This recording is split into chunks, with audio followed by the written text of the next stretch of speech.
आजकल हम लोग यज्ञ कर रहे हैं तो अक्सर करके सनातन परंपराओं को लेके यज्ञ का विषय लुप्त होता जा रहा है। अभी हमने एक बड़ी यज्ञ की थी करैया गांव में, तो वहां जाति प्रथाओं का जो भेद पड़ा है, तो महाराज जी वो कैसे समावेश बिठाया जाए या वेदों की ही परंपराओं पर जीवन निर्णय करना चाहिए।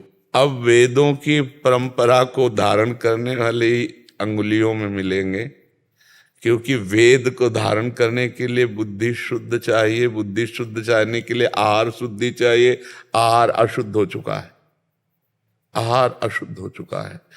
अब जैसे यज्ञ की, तो आप संत महात्मा जन हैं, बड़ी बड़ी गौशालाएं होंगी, तो हम उस पर ज्यादा नहीं कह सकते। नहीं तो यज्ञ करने के लिए अब हमारे पास सामग्री नहीं रह गई, क्योंकि जौ धान्य आदि जो वस्तुएं हैं सब केमिकल और वो खाद ऐसे फेंके जाते हैं कि वो अपवित्र हो चुकी है। और जो दुग्ध है, घृत है, ये सब सारे अपवित्र हो चुके हैं। और अभी तो हम लोगों को पवित्र कर ही दिया गया महाराज। हाँ, और वो हम सबको खिला दिया गया। इससे कैसे क्या, जो ये तो ज्ञाता अज्ञात में हम लोगों से हुआ है। हाँ, अब मतलब इसमें महाराज जी वैसे हम मतलब भाव से कह रहे हैं, उपासना के मार्ग से। अगर हमें जहर भी मिला के दिया जाता तो हम खाते ना, प्रसाद। क्योंकि प्रसाद शब्द, हमने प्रसाद पाया ना कि लड्डू पाए हैं, और ना हमने कोई अन्य पदार्थ पाया है। इसलिए ना हमें कोई भ्रष्ट कर सकता है और ना कभी भ्रष्ट कोई कर पाएगा। तो हम प्रसाद भोगता है, और प्रसाद में नहीं, प्रसादे सर्व दुखानाम हानिरस्यो, प्रसाद में। इसका भी हिंदू धर्म में बहुत उपाय है। ये अगर प्रसाद शब्द है तो कोई उपाय करने की जरूरत नहीं, उपाय करना प्रसाद का अपमान है। और अगर प्रसाद शब्द नहीं है, लड्डू शब्द है, तो फिर आप लड्डू क्यों खाए। और अगर प्रसाद शब्द है तो हम फिर नहीं मानते, प्रसाद के आगे हम नहीं मानते। करोड़ों लोगों के मन में ये है। देखो महाराज जी, वैसे तो पंचगव्य आदि, भगवत चरणामृत आदि बड़े भाव हैं, लेकिन प्रसाद शब्द में हम दूषण शब्द नहीं लगा सकते। हमारी श्रद्धा, ये हम पर्सनल श्रद्धा कह रहे हैं। अगर हमारे इष्ट का प्रसाद ऐसे करके दिया जा रहा है तो हम पा लिए, इसके बाद उसमें बताया गया कि अभक्ष्य पदार्थ था, तो हमने खाया ही नहीं अभक्ष्य पदार्थ। हमने तो अपने इष्ट का प्रसाद पाया, बस भाव का सारा खेल है। दुर्वासा जी से गोपियों ने कहा कि जब हम यमुना जी के इधर पार आना चाहती थी तो श्री कृष्ण से पूछा कि कैसे पल्ली पार जाए, तुम्हारे गुरु आए हैं दुर्वासा जी दर्शन करने। तो उन्होंने कहा मैं अगर अखंड बाल ब्रह्मचारी हूं तो यमुना जी मार्ग दे दे, ऐसा बोल देना। तो ऐसा बोल दिया था, मार्ग दे दिया था। अब वापस कैसे जाएं? तो बोले कह देना दुर्वासा जीवन में दूब के रस के सिवा अगर जवान में कुछ नहीं रखा तो यमुना मार्ग दे दे। तो गोपियां हंस पड़ी कि कुंतलों तो खा चुके अभी हमारे सामने, कोई पुआ, कोई खीर, कोई पूड़ी, कोई कचौड़ी, सब ले आई। गए भगवान के पास गए और बोले महाराज गुरु चेला दोनों धन्य, आप झूठे और आपके गुरु झूठे। बोले कैसे? बोले दुर्वासा जी को हमने खीर पवाई, किसी ने कहा हमने पकौड़ी पवाई, किसी ने कहा, और वो कहते हैं कसम खा के कह रहे हैं कि जाके यमुना से कह दो कि दुर्वासा अगर दूरवा रस के सिवा जवान में कभी कुछ रखा ना हो तो जवान में तो हम ही सब पवा के आ रहे।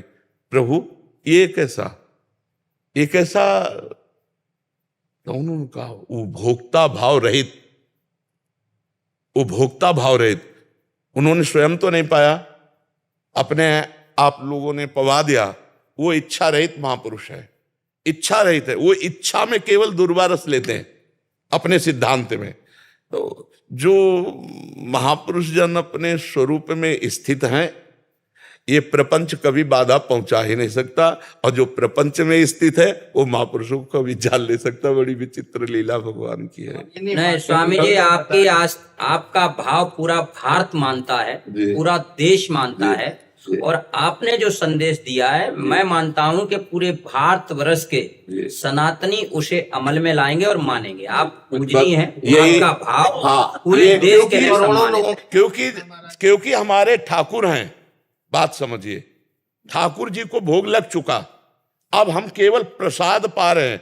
भोग में क्या मिलाया गया ये ठाकुर जी जाने और पीछे जाने। हमें सिर्फ प्रसाद पाया, हम प्रसाद, हमको अगर ऐसे कहा जाए कि चर्बी मिला हुआ लड्डू खाओ नहीं तो गर्दन उड़ा देंगे, तो हम गर्दन उड़वा लेंगे, अपनी गर्दन कटवा लेंगे, लेकिन लड्डू नहीं खाएंगे। लेकिन प्रसाद, और बाद में कोई कान में आके कह दे इसमें विष मिला था, तो भी आनंद रहेगा कि यार मरेंगे तो भगवत प्रसाद पाके मरेंगे। तो मुझे आज क्षोभ नहीं होना चाहिए, आज आनंद होना चाहिए कि मैंने प्रसाद पाया, सिर्फ प्रसाद पाया है, मैंने लड्डू नहीं पाए। मेरे ठाकुर ने जो देखा, जो पाया, उसी का जूठन हमने पाया है। तो हमें भाव रखना है। अच्छा, ये भाव का खेल है। अगर भावोत्सवेन भजताम रस काम धेनु, अगर प्रसाद के बाद शुद्धिकरण, तो फिर प्रसाद महिमा नहीं रह गई, फिर प्रसाद महिमा नहीं रह गई, फिर वो अलग बात हो गई। प्रसाद शब्द में है, अगर हमारे इष्ट का प्रसाद है और उसमें कुछ भी गड़बड़ हुआ है तो इष्ट जाने और गड़बड़ करने वाले जाने। हम तो श्रद्धा से अपने इष्ट की जूठन पाई है, उच्छिष्टामृत पाया है, तो हमें लगता है कि उस विषय पर फिर शुद्धिकरण का विषय नहीं। हाँ, सावधानी रखे, बहुत जोर की सावधानी रखे, नहीं उनकी दुर्गति होगी जो वो वस्तु का मिला रहे हैं जानकारी में, वहां उनकी दुर्गति होगी। क्योंकि शास्त्रों हजारों लाखों करोड़ों लोगों की आस्था का विषय होते हैं ये, और ऐसी जगह में इस तरह का। संतों को अयोध्या में जो हम लोगों को बांटा गया, संतों में था कि हम लहसुन प्याज भी नहीं खाएं। अरे हमें धर्म भ्रष्ट कर दिया गया, लेकिन त्वदीयम वस्तु गोविंदम तुभ्यमेव शरणम। हाँ महाराज, इसमें धर्म भ्रष्ट होने के बिल्कुल चांस नहीं है, बिल्कुल नहीं है। ये हमारे इष्ट का महामहिम भाव है, तो भाव का ही सारा खेल होता है।